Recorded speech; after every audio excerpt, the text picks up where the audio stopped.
Hi, coders. Good job on automated unit testing. Let's have a little solution discussion. This challenge actually made the very important classification. So huge classification there.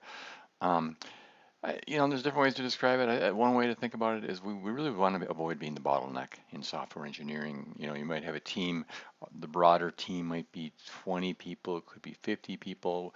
Depends on team size, but you have QA, etc.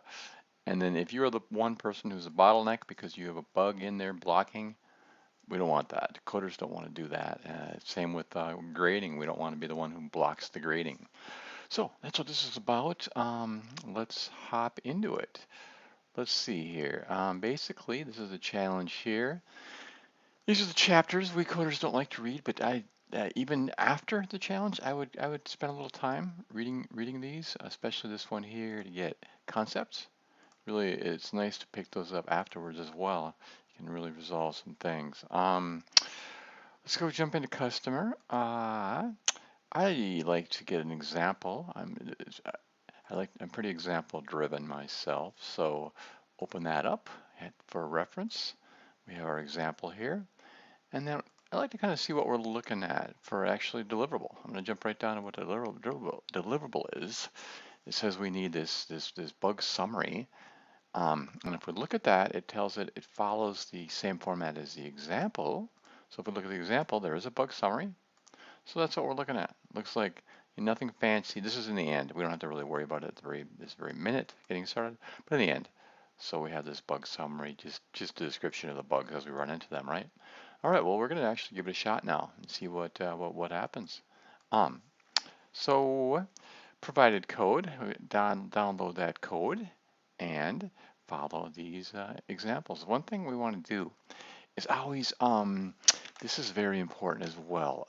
In software engineering, we have expected results. So we always want to be very familiar with um, our expected context, what we're expecting for our environment and the expected results as well. The word expected is pretty huge in software engineering. So if we look through this, we get an idea of what we're expecting here. We're expecting these are our expected directory structure. These are the headers and things like that. So let's jump into it. I downloaded the code. Have it in here in an IDE. A lot of you are using a couple IDEs, you told me, and that's a really good idea, by the way. One IDE might have a bad day. That just happens. Jump to the other one. So that's a very good idea to have two or more IDEs going on your machine. So let's take a look first at customer. And we're told that the first thing we want to look at is warnings in our unit. Remember, we have two things. We have a unit. In this case, it's customer. You can call it a model as well. Coding is all about modeling, right? Building models of things. So customers are a model, our unit. And that's what we're actually testing. That's what we're actually fixing, I should say, bugs in, if there are any. And then we have a unit test, the thing that tests that unit. So we'll go back and forth between those two. First thing we want to do is make sure that thing is clean. And we mean warnings as well as errors. Some people will ignore warnings. Warnings are usually bugs. In the case here, we have a warning. It's telling us that phone is not used. Well, that's not good. If somebody's passing a parameter to us, right, and we're just ignoring it, that means they're sending some data in there that is not going to be used. And they sent it for a reason, right? They want it to be used.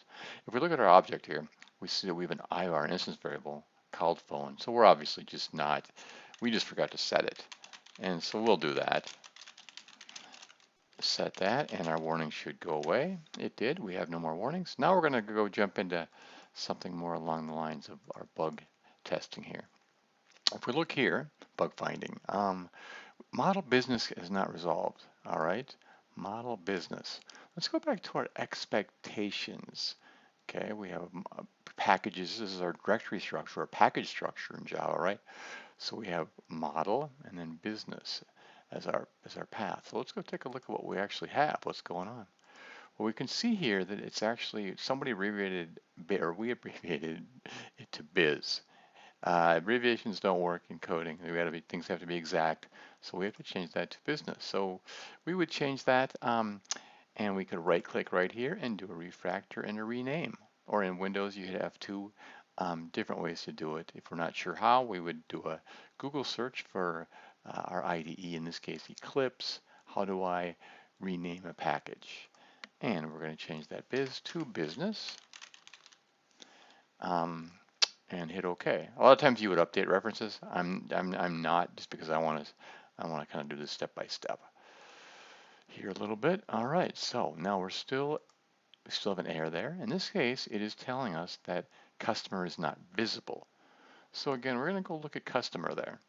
And I should point out that the example actually, this example will actually has these same bugs almost. So if you run through this example first, which I would definitely do, you'll see that you'll actually hit these bugs here. So in this bug hunt here, we had the parameter missing, we had a import, and then we had a not visible. So the example has these same bugs. So the examples are usually invaluable for us. All right, let's go back to where we were, which is in the IDE. All right, we go over to our unit and see what's going on. It's not visible. It's telling us a customer is not visible, right? Yes, customer is not visible. So we go to our unit, take a look here. As Java programmers, we see something missing on this line, and that's public. We generally want things to be public. iVar is private, but in general, methods that we want allow people to use, because they're not going to be working in our same directory or package, right? They're going to be in their own package. So we need those to be public. All right, so we pop back to the unit test and see what's going on. Well, that line is now clean. We got rid of errors there. We have another one here though. It again is a visibility issue, and it's saying that in this case it's that method from first last phone. All right, the method is not visible is what it's telling us. We pop in there. We say from first last phone. There's a public here, but we're missing a public again. This is a pretty common error, and it's a showstopper because somebody tries to run their code and they can't see it. It's hidden basically, and it'll break, blow up. All right, now we're clean. This is where the fun really begins, because now we run it and see if it runs, or we make it runtime errors we need to work on. So we now run the code. And that we do that in different ways in the IDE, different IDEs, right? Run the code. We're getting an error. But the thing about these errors, if we have a line number, we have a fighting chance to resolve it, don't we, as coders? That usually gives us a great indication. Null pointer, very common exception in Java, right? In object languages, actually, in general. The customer line 75, null pointer. Let's see if we can figure it out. Line 75, null pointer. Well, the only possibility really only message we're really sending to an object, we know that's not going to be null, that's a class. We're sending a message right there, right? So this must be null, that name. All right, if we go up and then inspect what's going on in our object, we see we have a name, iVar. So that name must not have been initialized for one case here. All right, so I'm going to just give that a run really quick again. The test that we're in is test new instance on line 16 of our test right here. We did a construction right there with the new instance constructor, right? Let's go take a look at that again. That new instance constructor went here, then it went to this guy here, which is here. Yes, we did not initialize, did we? So we could initialize that in different ways. We can just copy from up there. Now, how are we going to initialize that we don't have these variables? It tells us right here that they should be blank. Code comments are really valuable. It tells us they should be blank, so we're going to throw in blanks in software. Blanks for strings are just empty strings, right? Put those in. Let's go see if we can get a little further. All right, it ran clean. So we got through our smoke test. So that is that. I think I'm just gonna, because we're already at 9 minutes, that's a long video. I don't think we'll do the other one, rectangle. It's very similar. If you have any questions on it, just send me an email and we'll talk to you soon.